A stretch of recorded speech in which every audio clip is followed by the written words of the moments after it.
বিষ্ণুপ্রিয়া মণিপুরীদের জন্য একটি community centre গড়ে দিতে চলেছে রাজ্য সরকার। এর জন্য ৩ ঘন্টা জায়গা দিয়েছে সরকার। আজ রাজধানীর অভয়নগর এলাকায় কমিউনিটি সেন্টারের ভিত্তিপ্রস্তর স্থাপন করেন আগরতলা পুর নিগমের মেয়র তথা বিধায়ক দীপক মজুমদার।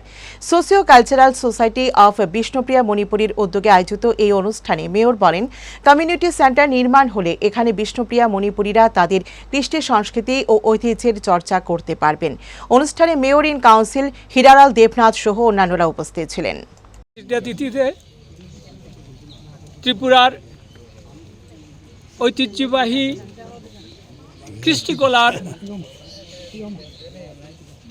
যারা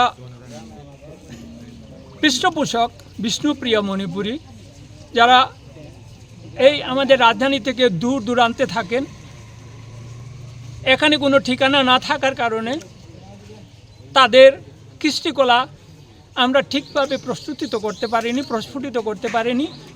সেই জন্যে আমরা গভর্নমেন্ট ও ত্রিপুরার কাছে চেয়েছিলাম ছোট্ট একটা জায়গা, যেটাতে আমাদের কৃষ্টিকলার ছেলে মেয়েরা এসে এখানে প্র্যাকটিস করতে পারবে। আইসিএটি এবং অন্যান্য বাৎসরিক যে কৃষ্টিকলার যে কার্যক্রম চলে, সেটাতে বিষ্ণুপ্রিয়া মণিপুরী কৃষ্টিকলাটাও প্রস্ফুটিত হতে পারবে।